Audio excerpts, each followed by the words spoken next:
According to research, internet पर हर दिन 68 million researchers केवल पॉर्न रिलेटेड होते हैं और 2024 के एक रिपोर्ट के हिसाब से हमारा इंडिया पॉर्न देखने के मामले में 5वें नंबर पर आता है। This is very shocking truth. एक ड्रग एडिक्ट के ब्रेन पर जब ड्रग्स लेने के बाद असर होता है, एग्जैक्टली सेम इफेक्ट ब्रेन पर पॉर्न देखने के बाद भी होता है। एडल्ट वेबसाइट और एडल्ट कंटेंट ये एक ऐसी चीज है जिसे हम बहुत अच्छे से जानते हैं। डेटा ये शो करता है कि वर्ल्ड के टॉप एडल्ट फिल्म वेबसाइट पर हर महीने 13 बिलियन से भी ज्यादा विजिट आते हैं और जो सेकंड टॉप वेबसाइट है उस पर 9 बिलियन विजिट। अब कोई एग्री करे या ना करे, लेकिन लाइफ में एक ना एक बार हर किसी ने इस वेबसाइट पर विजिट जरूर किया होगा। आज के समय में हर एक सेकंड में around 28,000 user adult content consume कर रहे हैं और आपको जानकर हैरानी होगी, लेकिन इस कंटेंट के ऊपर हर सेकंड 2.5 लाख रुपए खर्च किए जाते हैं सिर्फ इंटरनेट पर। हमारे लिए ये सिर्फ चंद कुछ वेबसाइट्स हैं जिन्हें हम अपने सेल्फ सेटिस्फेक्शन के लिए यूज करते हैं, लेकिन ये जो 10 सेकंड का प्लेजर आता है ये फ्री में नहीं मिलता। इस इंडस्ट्री के पीछे काफी कुछ ऐसा चलता है जिसे जानने के बाद आप खुद एडल्ट कंटेंट कंज्यूम करने का रिग्रेट करेंगे। आज इंटरनेट पर 4 मिलियन से भी ज्यादा एडल्ट साइट्स मिल जाएगी जो कि पूरे इंटरनेट का 12% कवर करती है। आज भले ही पॉर्नहब, फेक टैक्सी, ब्रेजर्स या फिर कितनी भी एडल्ट वेबसाइट्स आज तक आपने सुनी होगी, इन सब को सिर्फ एक ही कंपनी ओन करती है। यानी पूरी एडल्ट फिल्म इंडस्ट्री के पीछे सिर्फ एक ही इंसान का हाथ है जो अपनी आइडेंटिटी को भी काफी ज्यादा प्राइवेट रखना पसंद करता है।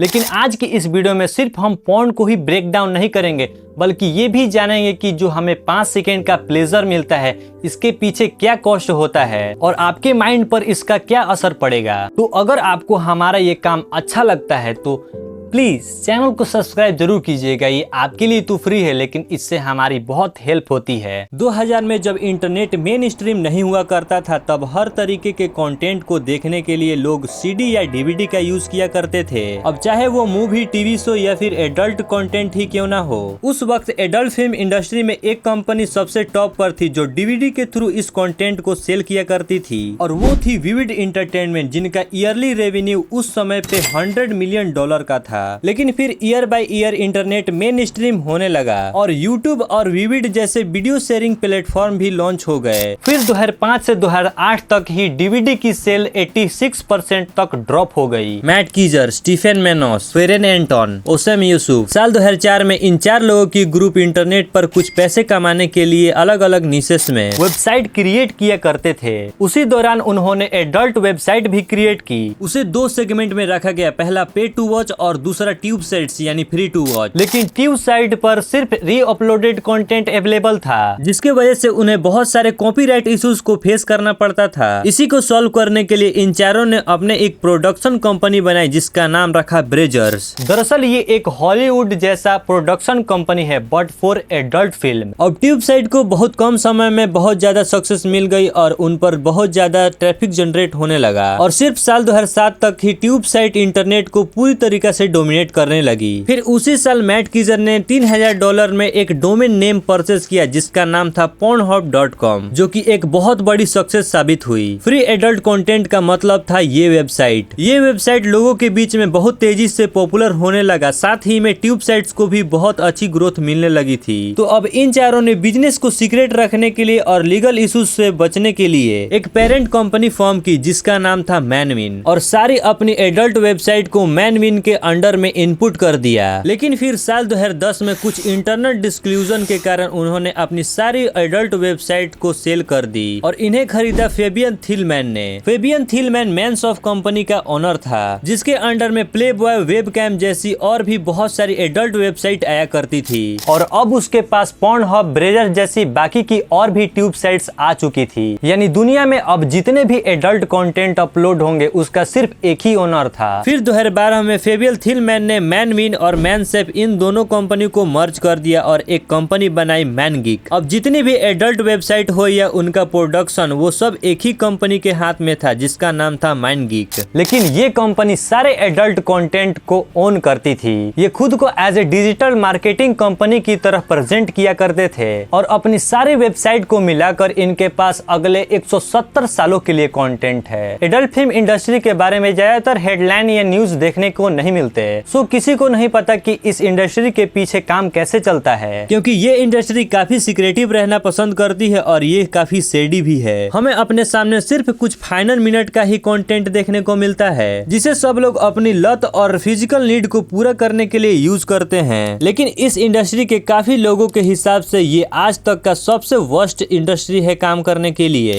Weston did porn and doing a whole lot of drugs, and I got really fucked up one night and Pornhub जो सबसे पॉपुलर वेबसाइट है इस इंडस्ट्री का, उसके ऊपर फिकिंग के थ्रू अपना प्रॉफिट जनरेट करने का एलिगेशन भी लगा है। और स्पेशली साल 2024 एडल्ट फिल्म इंडस्ट्री के लिए एक काफी स्ट्रेंज ईयर रहा है, जहां बहुत सारे फिल्म स्टार मिस्टीरियस तरीके से गायब हो गए हैं, जैसे कि सोफिया लोनी, जिनकी 26 साल की उम्र में ही डेथ हो गई और उसका रीजन था इंडस्ट्री से हुए एक्सप्लोटेशन, और कुछ रिसोर्सेज के अकॉर्डिंग उनकी डेथ के पीछे के कारण ड्रग्स ओवरडोज था। अब सवाल ये है कि किस तरह का टॉर्चर की बात हो रही है। अब नाम से ही पता चलता है कि एडल्ट फिल्म इंडस्ट्री काम करने के लिए कितनी गिरी हुई होगी। इंडस्ट्री की सबसे टॉप परफॉर्मर लाला रोश ने अपने एक इंटरव्यू में बताया कि किस तरह से एक्सट्रीम एक्टिविटी करने के लिए उन्हें फोर्स किया जाता था, और एडल्ट इंडस्ट्री में उनका एक्सपीरियंस बहुत ज्यादा ह्यूमिलेटिंग था, और ऐसा किसी एक का नहीं, हर किसी का एक्सपीरियंस है। एक्ट परफॉर्म करने के लिए उन्हें अपनी कॉन्शियसनेस खोनी पड़ती है। जितने भी एक्ट हम लोग फिल्म में देखते हैं वो ज्यादातर ड्रग्स या एल्कोहल के इन्फ्लुएंस में होता है, और इसके वजह से ही बहुत सारे एडल्ट फिल्म स्टार की जीवन बहुत कम समय में खत्म हो जाती है। लेकिन फिर भी हर साल इतने सारे एक्टर और एक्ट्रेस इस इंडस्ट्री का हिस्सा क्यों बनते हैं? इसका मेजर रीजन है इस इंडस्ट्री का ग्रोथ और मोनेटाइजेशन। बहुत ही कम समय में ज्यादा फाइनेंशियल सपोर्ट मिलता है, और सब एक्टर्स यहाँ अपनी मर्जी से नहीं आते।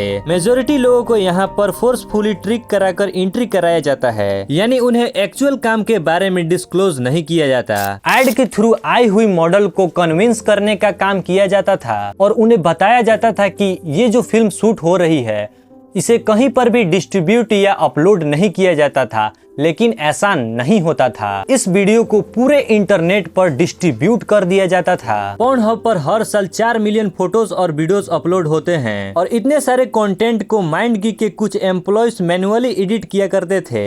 एडल्ट कंटेंट बड़े नंबर में अवेलेबल है, और होगा क्यों नहीं, इसे कंज्यूम करने वाले भी तो बहुत ज्यादा नंबर में हैं। इनफैक्ट टॉप 3 वेबसाइट पर हर 1 मिनट में 1,35,000 लोग नए ऐड हो रहे हैं, और आज के समय बहुत कम एज में ही सबके पास इंटरनेट एक्सेस मिल जाता है। समय से पहले पर्सनल फोन मिलना एक बहुत बड़े प्रॉब्लम की जड़ बनती जा रही है। आजकल के बच्चे जरा सा रोते हैं तो उनके माता पिता खुद फोन दे देते हैं ताकि वो लड़का चुप हो जाए, लेकिन जब आदत बन जाती है तो वो माता पिता फिर देखने नहीं आते हैं कि फिर फोन में मेरा लड़का देख क्या रहा है। पोर्न कंज्यूम करने का स्टार्टिंग एज 11 से 13 साल हो चुकी है, और 16 से 22 साल के एज ग्रुप में ये कंटेंट सबसे ज्यादा कंज्यूम किया जाता है। समय से पहले एडल्ट कंटेंट कंज्यूम कर लेना बहुत ज्यादा खतरनाक होता है। तो बस आज के लिए बस इतना ही। मिलते हैं किसी और वीडियो में किसी और नए टॉपिक के साथ, तब तक के लिए बाय, थैंक्स फॉर वॉचिंग।